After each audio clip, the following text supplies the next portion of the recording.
الرحمن الرحيم. Hi, Mum. Hi.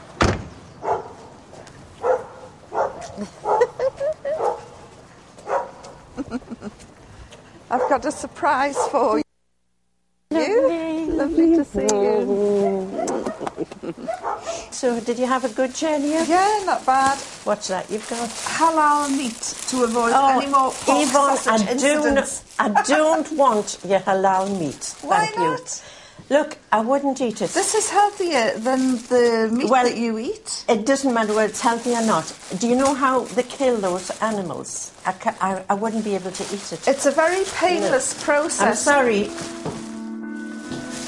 We'll have a cup of tea and then we'll talk about it. I suppose you're still having bacon sandwiches as well. Bacon sandwiches are the tastiest thing on this earth. Mother, you are what you eat, and if you saw what pigs ate, you would never touch another pork chop again. The last thing your dad had before he died was a bacon sandwich. He walked out into the garden and he dropped down dead. Dropped down, yeah. Afghanistan's Taliban regime says it will put the British journalist Ivon Ridli on trial for entering the country illegally. Worryingly, the Taliban have hinted they might claim she was a spy for Western special forces. Today, Yvonne's mother called on the Prime Minister to do more to help her. How many more highs and lows has my daughter Yvonne to endure through her nightmare ordeal? At the Sunday Express, her employers insist she's a bona fide journalist who only entered Afghanistan to report on the humanitarian situation. Fell off a donkey, captured by the Taliban, gave them an undertaking that I would study the Quran if they released me, and against all the odds, they released me. She's had so many prayers said for her, and I'm sure it's the power of prayer that's brought about this happy ending. Well, I hope it is a happy ending. Right there. Right the lens through. Big smile. Really big. Next one this way.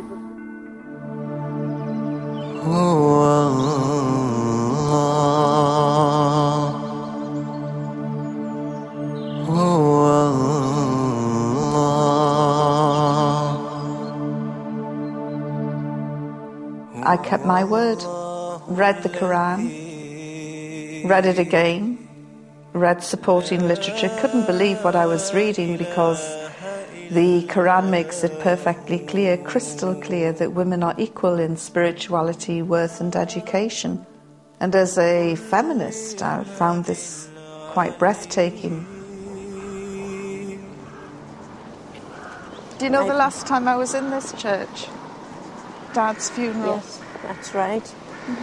I spoke in the pulpit. Yes. I think it was probably the first time they've had somebody wearing a hijab in the pulpit. And have you rude? No, never. When I sent you an email, because I didn't have the guts to tell you to your face that I'd become a Muslim, you said it was like a death in the family, and that's what started you going to church again. Well, it didn't really start me going. But I suppose it made me more important to me to go to church, because I had to start praying for you, because I didn't know what you were doing. Salatullah, salamullah, ala taha rasulillah.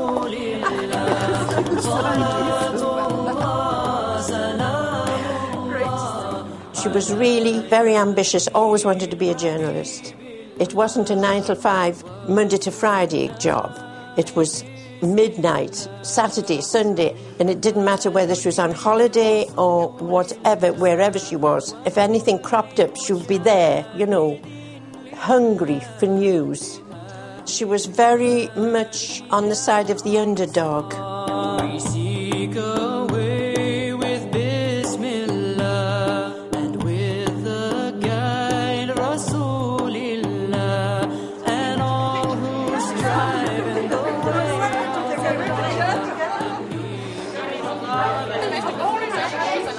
tell you that since 9/11, more than 1,000 brothers and some sisters have been taken into custody. Out of those 1,000 or so that have been taken into custody, about 70 have been charged. And out of those 70 that have been charged, less than half a dozen have actually been convicted under the new terrorism laws. So tonight it's really vitally important to show solidarity with sisters under great stress. And I really think that this brand of sisterhood makes Western feminism pale into insignificance. I think I have lost her in it one way, because most of her friends are disappointed because she's become a Muslim. Or if they do ring up, they'll ask about her and in a disapproving voice. But I can tell that it's just foreign to them. La ilaha illallah, La ilaha illallah, La ilaha illallah, Muhammadur Rasulullah.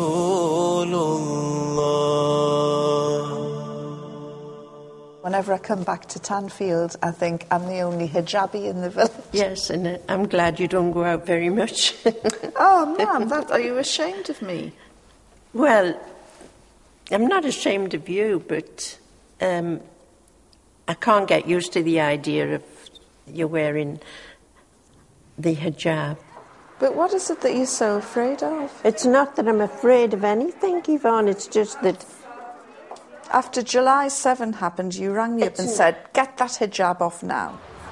So that's why it's hard to see what is culture and what is Islam. And some people... Once you put on the hijab, that's it. You know, you cannot mistake you for anything else. You are a Muslim.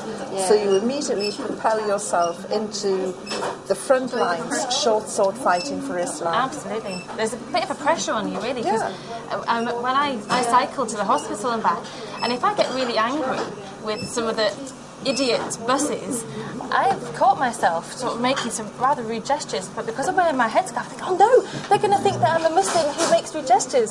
That's it, because everything that you're judged, it's not some mad female cyclist, it's some mad Muslim female cyclist. Yeah, mad bicyclist terrorist. Just because I put on a hijab does not mean I am a second-class citizen, and I refuse to be treated like a second-class citizen. I refuse to dilute my professionalism as a journalist. I refuse to bow down to anyone but God. I refuse to... You would curtsy to the Queen? No, not anymore. Well, you saw that happen when I got that award in the House of Lords. Yes, and that was disgusting. Oh, Mother, this was when I met the Duke of Kent, and he went to shake my hand, and I went like that, and then I said... That was a bit too over the top. How? Well, the man, he put his hand out to shake it, and it was an insult to him for you not to shake. You shook hands with Aziz, you shook hands with Arafat. Tariq Aziz and Yasser Arafat, that was before I was a Muslim. And if you notice, I'm not even wearing a hijab. As a new convert, I just try and keep everything as simple as I possibly can. You know, I'm told that it's not Islamic to shake a man's hand, so I just no longer shake anyone's hands. Allahu Akbar, Allahu Akbar, Allahu Akbar, Allah. One day in Mecca when I heard the azan, and I'm still getting tingles thinking about it now, and there in front of me was this sea of other pilgrims, many different skin colours, many different nationalities. And then the first prayer began, and suddenly the sister to my left, the brother to my right, we're all saying our prayers to the one God. That's when I realised we're all different, we're all diverse, and yet we're all part of this one amazing family.